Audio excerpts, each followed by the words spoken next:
세계적인 명지휘자 토스카니니를 여러분 잘 아시지요?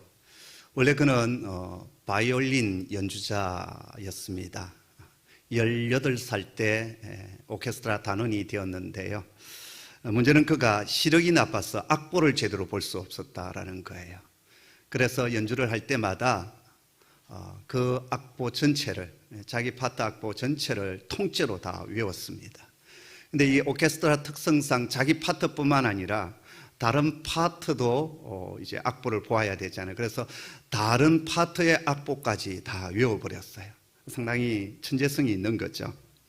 근데 한 번은 중요한 연주를 앞두고 그 오케스트라의 상임 지휘자가 병들어 지휘를 못하게 되었어요.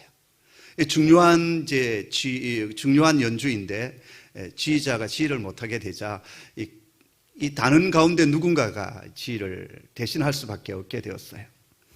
그때 이제 모든 단원들이 오는 끝에 악보를 통째로 외우고 있는 이 토스카니니가 지휘를 하는 것이 좋겠다. 의견 일치가 이루어졌어요.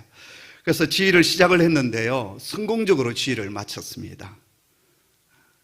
그래서 이 바이올린 연주자였던 토스카니니가 일약 세계적인 지휘자로 도약을 하는 그러한 계기가 되었습니다. 훗날 그가 이런 얘기를 했습니다. 나의 나쁜 시력이 나를 명지휘자로 만들어 주었다. 그에게 닥친 역경과 위기가 기회가 된 것이지요. 그리고 그 역경과 위기가 기회가 될 수 있었던 것은 그가 자신의 약점을 보완하기 위하여 치열한 준비의 시간을 가졌기 때문입니다. 저는 가끔 사울과 다윗 왕을 묵상할 때가 참 많이 있습니다. 사울은 응급결에 왕이 된 사람입니다. 아버지의 잃어버린 나귀를 찾아 나섰다가 선지자 사무엘의 눈에 띄어서 왕의 기름 부으심을 받고 이스라엘의 첫 번째 왕이 되었어요. 근데 그는 왕이 되자마자 교만해졌고 영적으로 무너지기 시작합니다. 나중에 악신에 걸려서 영적으로 또 정신적으로 병자처럼 지내게 되지요. 그래서 하나님께서 사울 왕을 선택한 것을 후회하셨다, 그렇게 말씀하십니다. 그래서 하나님께서는 사울 대신에 누구를 세우기를 원하십니까? 새로운 왕, 그래서 하나님의 마음에 합한 한 사람 다윗을 세우기를 원하셨어요. 다윗 역시 응급결에 왕이 된 사람이었습니다. 왕이 간택되는 그때 다윗은 형들의 양무리를 치기 위해서 베들레헴 들판에서 있었어요. 근데 갑작스럽게 집안에서 연락이 와서 가자마자 사무엘이 기름병을 들고 다윗의 머리에 부었습니다. 그리고 너는 장차 이 나라의 왕이 될 것이라는 거예요. 그렇다 해서 다윗이 당장 왕이 된 것이 아니었습니다. 사울의 실패를 통하여서 하나님은 다윗을 철저하게 밑바닥에서부터 훈련을 시킵니다. 먼저는 악한 왕 다윗 앞에, 사울 왕 앞에 나아가서 악신에 걸린 그 사울을 위하여 수금을 켜며 찬양하는 영적 전투를 하는 그런 아들이 되고요. 나중에 백성들을 이끌고 군대를 이끌고 블레셋 사람들을 무찌르는 전투에 나아가기도 합니다. 나중에 사울왕의 쫓김을 받아서 아둘람 동굴로 피신해 갔었을 때 마음 상한 자들, 빚진 자들, 원통한 자들, 이 사회 밑바닥에 있었던 사람들이 그에게 몰려오기 시작했고 다윗은 그곳에서 그들을 하나님 나라의 꿈과 비전을 심어주며 하나님 나라 용사로 키우기 시작합니다. 뒤에 그가 이제 두 번째 기름 부으심을 받는데 헤브론에서 기름 부으심을 받아요. 이 헤브론에서 기름 부으심은 이 남쪽 유다 지파가 속해 있는 이 남쪽 지역의 왕이 되는 것이었습니다. 그리고 나서 세 번째 기름 부으심을 언제 받게 됐냐면 남과 북을 통일한 뒤에 이제 예루살렘 이 기브아 쪽에서 세 번째 기름 부으심을 받습니다. 하나님은 다윗을 철저히 밑바닥에서부터 훈련되어져서 차곡차곡 그 리더십을 키워가게 하고 준비된 하나님의 사람으로 세워가게 하십니다. 그리고 그 다윗을 내 마음에 합한 자라고 언약을 맺으시며 이 다윗의 왕가를 통하여서 대대로 이스라엘의 왕이 태어나게 하시고 그리고 이 유다 지파 다윗의 씨로부터 우리 주 예수 그리스도 메시아가 오게 하십니다.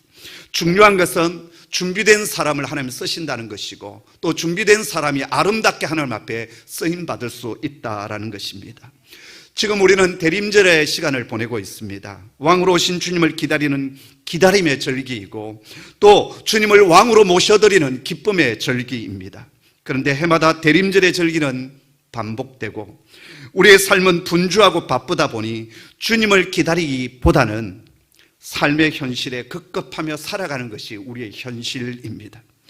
무엇보다도 올해는 코로나19 때문에 내 삶의 자리가 너무 힘들고 어렵다 보니 내 마음의 성소에 우리 주님을 왕으로 모시기가 쉽지 않습니다.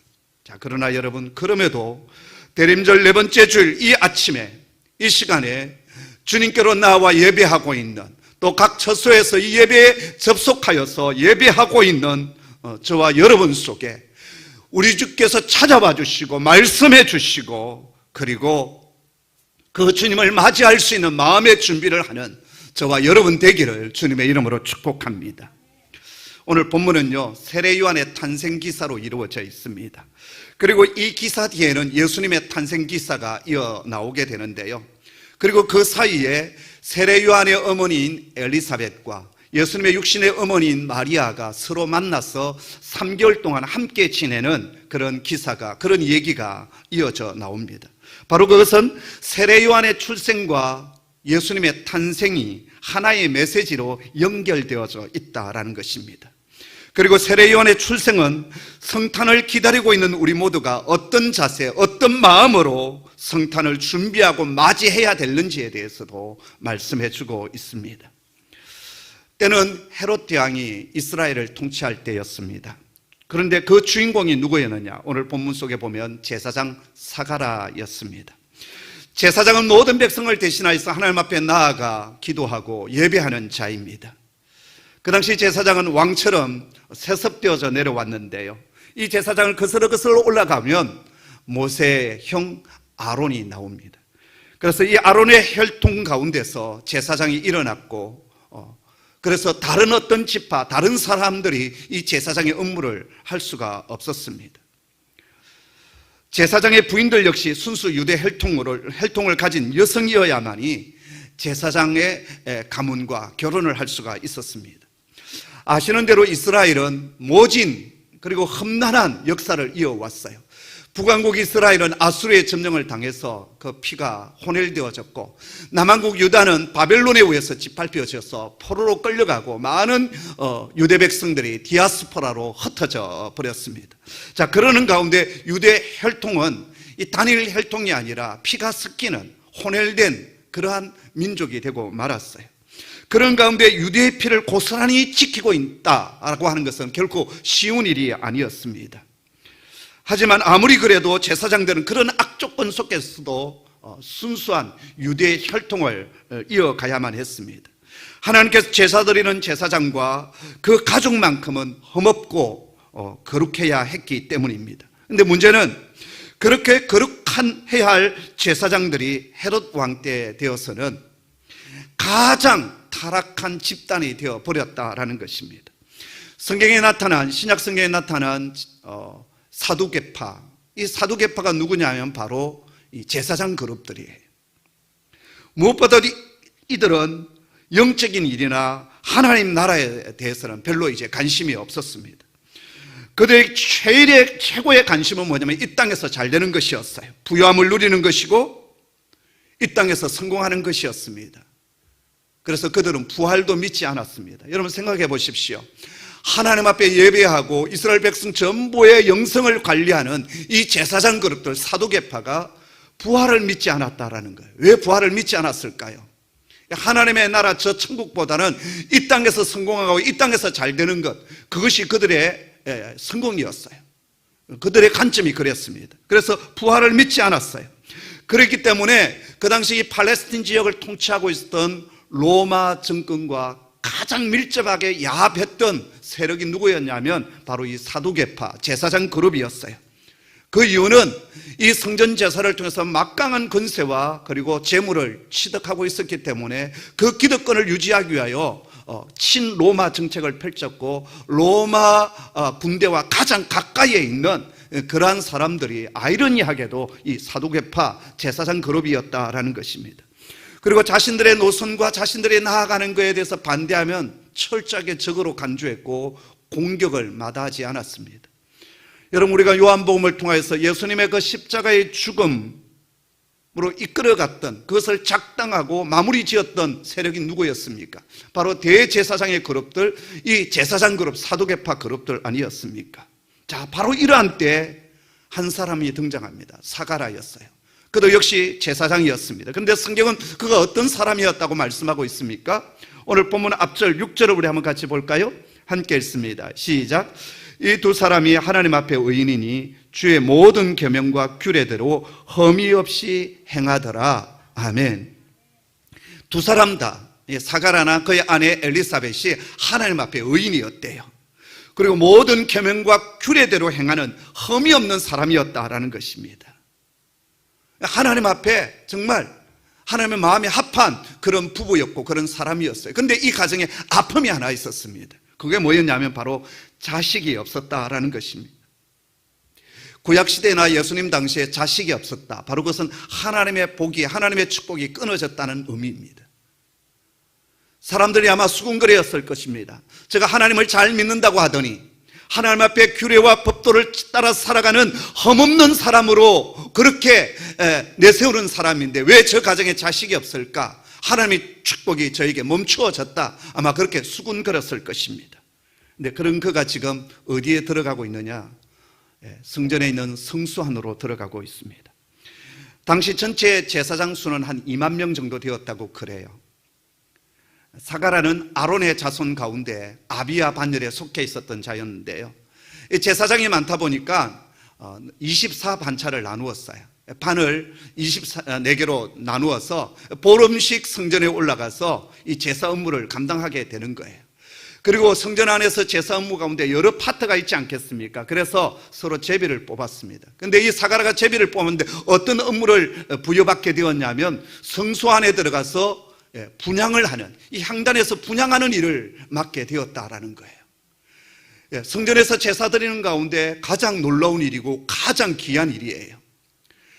희생제물과 함께 이 향단에서 올려지는 연기가 하나님 앞에 올려지는, 그리고 온 백성들이 기도하는 그 기도가 이 향연기와 함께 하나님 앞에 올려지는 거예요. 그 업무를 이 사가랴가 맡게 되었습니다. 얼마나 놀라운 일이었고 감격스러운 일이었겠습니까? 이 가문의 영광 아니겠습니까? 자, 그런데 그 향단에서 한 사건이 일어났습니다. 제사장들과 백성들이 있는 뜰은 나누어져 있고요, 그 중간에 난간이 있습니다. 성소 안에 들어가서 이제 향을 드리고 그리고 기도를 했던 제사장이 그 다음 뭘 하느냐 하면 바깥으로 나옵니다. 그동안 백성들은 그 백성들의 뜰에서 하나님 앞에 기도를 드려요. 오늘 본문에도 보면 백성들이 기도를 했다고 하잖아요. 그 기도하고 있는 백성들 앞에 나와서 제사장이 하는 일이 있습니다. 하나님의 말씀을 전하고 그리고 축복을 전하는 거예요. 백성들이 지금 사가랴가 이제 나와서 분향을 끝내고 나와서 기도한 뒤에 자신들을 축복해 주기를 기다리고 있었던 거예요. 근데 한참 지난 시간이 되었는데도, 정해진 시간이 지났음에도 불구하고 이 제사장 사가랴가 나타나지 않는 겁니다. 어떤 일이 그 안에서 일어났던 것이지요. 사가랴는 지금 성소 안에서 기도를 드리고 있습니다. 전 백성을 대표해서 하나님 앞에 서서 지금 기도를 하고 있는 거예요. 하나님의 영광이 임하는 그 장소, 그 성소 안에서 지금 하나님을 대면하고 있습니다. 열심히 기도하고 있는데 갑자기 천사가 나타났어요. 얼마나 놀랬겠어요. 오늘 본문에도 보면 천사가 뭐라고 말하죠? 놀라지 말라. 얼마나 놀랬으면 놀라지 말라라고 했겠어요. 한 십몇 년 전에 제가 새벽 기도를 마치고, 그 당시 우리 강대상이 이렇게 돼 있지 않았어요. 저쪽에 피아노 있는 쪽에 장의자가 있었고, 제가 그곳에 이제 이렇게 엎드려서 이제 이렇게 기도를 하고 있는데요, 한 집사님께서 저에게 무슨 하실 말씀이 있었던가 봐요. 제가 한참 집중하여 기도하고 있는데 이분이 살감이 와가지고 제 귀에다 대고 목사님 그러시는 거예요. 제가 가슴이 덜렁 내려앉았습니다. 간이 쪼그라든 줄 알았어요. 하나님이 내게 찾아오셨는가? 번쩍 눈을 떠보니까 그 집사님 뭔가 지금 하실 말씀이 있어서 제게 왔어요. 좀 오시려면 좀 인기척을 하시면서 오시든지, 아마 다른 분들이 기도하고 있으니까 조심스럽게 제게 왔던 것 같아요. 한참 저는 몰입하여 기도하고 있는데 귀에다 대고 목사님 그랬으니까 저는 주님이 찾아온 줄 알았어요. 사가랴 역시 얼마나 놀랬겠어요. 그런데 더 놀라운 것은 이 천사가 전해주셨던 말씀이었습니다.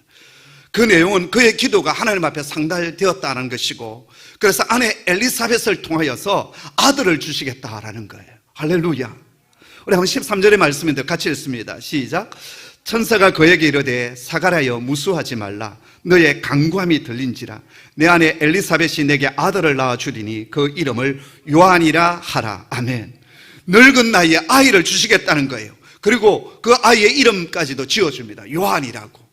여러분, 이름 짓는 거 힘들거든요. 근데 하나님께서 그 이름까지도 지정하여 주셨습니다. 더욱이 이 아들은요, 모두에게 기쁨을 주고 모태로부터 성령 충만한 사람이 되어서 장차 타락하는 이스라엘 백성들을 하나님께로 돌아오게 하고 메시아를 예비하는 인물이 될 거라는 겁니다. 그 내용이 16절 17절의 말씀이에요. 우리 한번 같이 읽겠습니다. 시작. 이스라엘 자손을 주 곧 그들의 하나님께로 많이 돌아오게 하겠습니다. 그가 또 엘리야의 심령과 능력으로 주 앞에 먼저 와서 아버지의 마음을 자식에게, 거스리는 자를 의인의 설기에 돌아오게 하고 주를 위하여 세운 백성을 준비하리라. 아멘. 이 아들이 엘리야의 심령과 능력으로 주 앞에서 먼저 와서 온 사람들의 마음을 준비하는 그런 자가 될 것이다 라는 거예요. 자, 그런데 여러분, 오늘 우리가 먼저 생각해야 될 것이 있습니다. 성소 안에서 사가랴는 어떤 기도를 들었느냐라는 겁니다. 그리고 얼마나 간절히 기도했기 때문에 하나님께서 그 기도를 응답해 주시고 들어주셨느냐라는 것입니다. 여러분, 오늘 우리는 사가랴 부부가 가지고 있는 가장 큰 기도 제목이 무엇인지를 잘 알고 있습니다. 어떤 것이 사가랴 가정의 가장 큰 기도의 제목이었습니까? 뭐겠습니까? 자식 아니겠습니까? 아들을 달라고 하는 간구 아니겠습니까? 자, 그런데 한번 생각해 보십시오. 이 사가랴가 지금 성소 안에서 그 기도를 들었는가라는 거예요. 그는 지금 온 백성의 대표자로서 지금 하나님의 성소 앞에 있습니다. 다른 사람이 아니라 공적으로 지금 제사장의 업무를 감당하고 있어요. 그랬던 그가 자신의 개인적인 기도의 제목을 그 자리에서 들었겠느냐라는 거예요. 어떤 권사님이 주일날 대표 기도를 하시는데 자식이 없어서 하나님 저에게 자식을 주십시오, 이렇게 기도하는 권사님이 계시겠습니까? 또 어떤 장로님께서 하시는 사업이 너무 힘들어하고 있는데 주일날 대표 기도를 하시기 위해서 이 단에 올라오셔서 하나님 제 사업이 너무 힘듭니다, 제 사업 좀 잘 되게 해주십시오, 그렇게 기도를 하실 장로님이 어디 계시겠습니까? 저는 성소 안에서 사가랴가 했던 기도는 그런 기도가 아니었다고 생각합니다. 물론 평소 사가랴는 자식 달라고 기도했을 것입니다. 또 그것이 그의 가정의 가장 큰 기도의 제목이었을 수도 있습니다. 그러나 사가랴가 지금 이 성소 안에서 드렸던 이 기도, 그 기도는 자기 자신을 위한, 자기 가정의 문제를 놓고 기도했다, 저는 그렇게 생각하지 않습니다. 여러분, 구약 성경의 제일 마지막 책이 무엇인지 여러분 아시지요? 말라기가 구약 성경의 제일 마지막 책입니다. 그리고 그 말라기의 제일 마지막 4장 끄트머리가 어떻게 결론을 짓고 있는지 여러분 아십니까? 말라기 4장 5절 6절의 말씀인데요, 우리 한번 같이 읽도록 하겠습니다. 함께 읽죠. 시작. 보라, 여호와의 크고 두려운 날이 이르기 전에 내가 선지자 엘리야를 너희에게 보내리니 그가 아버지의 마음을 자녀에게로 돌이키게 하고 자녀들의 마음을 그들의 아버지에게로 돌이키게 하리라. 돌이키지 아니하면 두렵건대 내가 와서 저주로 그 땅을 칠까 하노라. 아멘. 이 말씀은 구약 성경의 마지막 말씀입니다. 그리고 구약 성경의 끝입니다. 이 마지막 예언의 말씀의 내용이 뭡니까?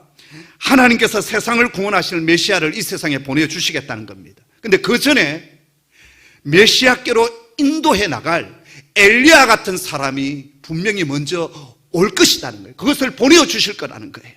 그런데 오늘 본문 1장 17절을 보면 천사가 말라기 선지자가 했던 그 말씀을 그대로 인용하여 전하고 있습니다. 우리 한번 다시 17절의 말씀을 같이 읽도록 하겠습니다. 시작.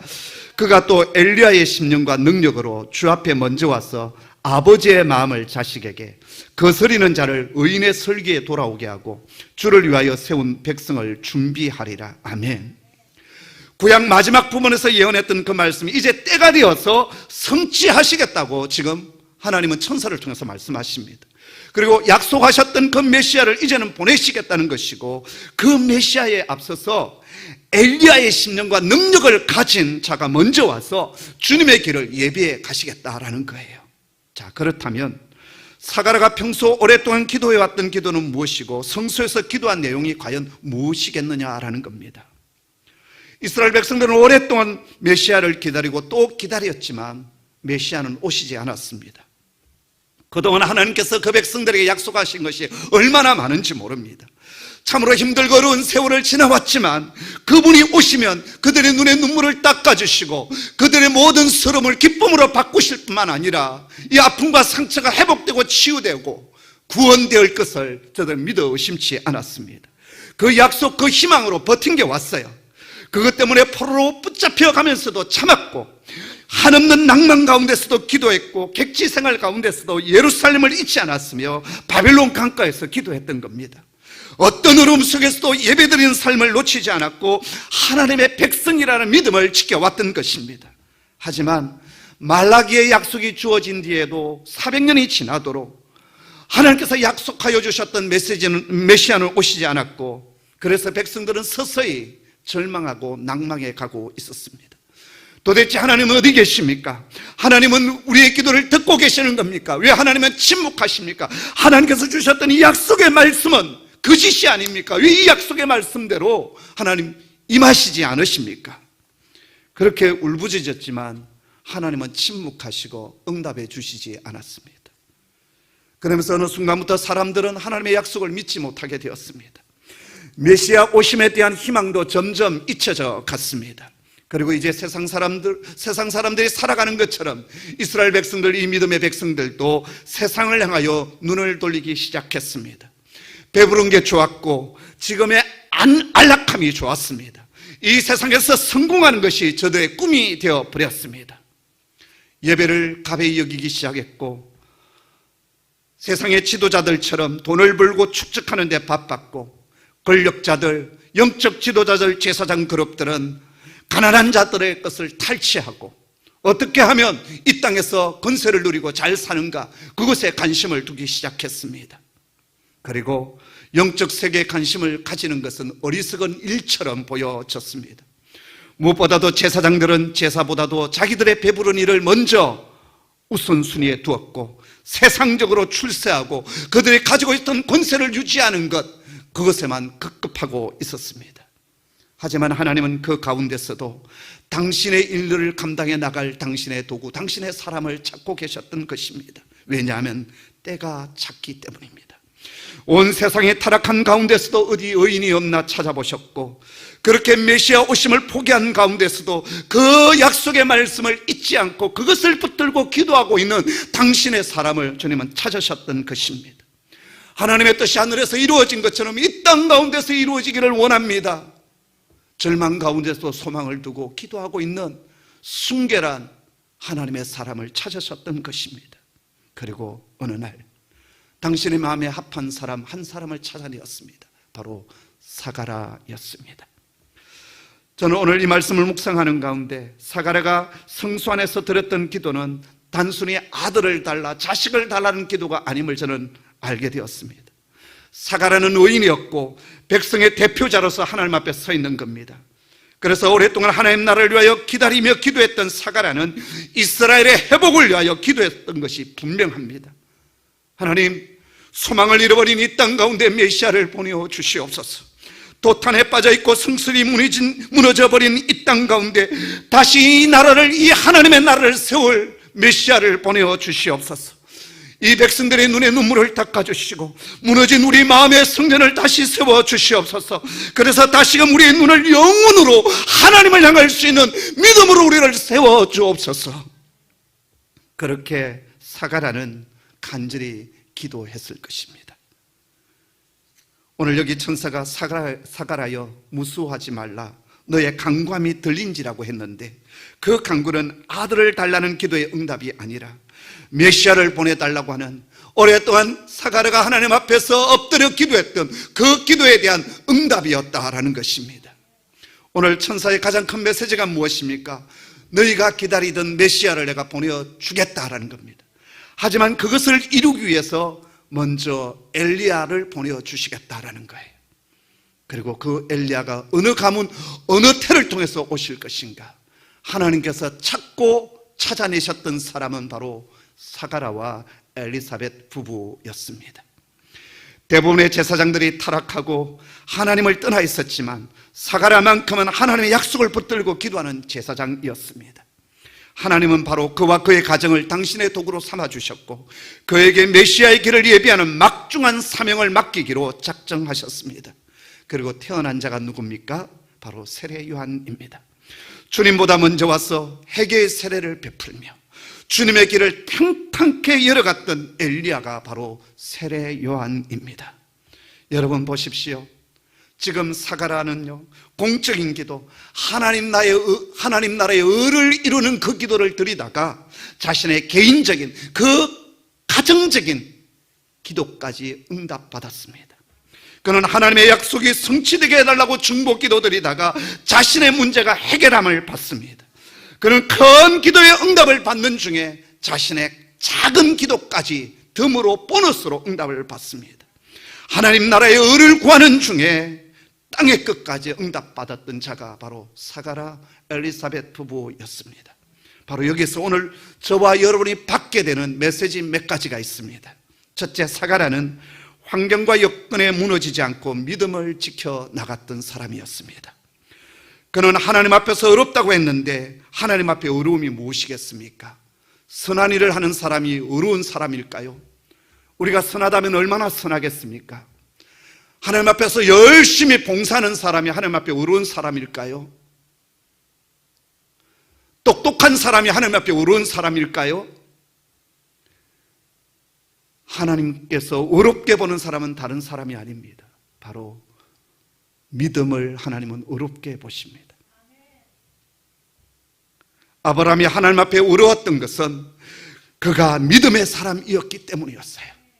하나님의 약속의 말씀을 의심치 않고 끝까지 믿음을 가지고 나아갔던 그 아브라함을 하나님 어렵다 여겨주시고 그를 믿음의 조상으로 그리고 열국의 아비가 되는 축복을 허락해 주셨던 것입니다.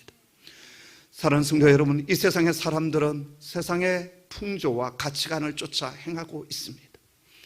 또 지금은 어렵고 힘든 이 코로나 팬데믹 상황 속에서 우리는 지금 살아가고 있습니다.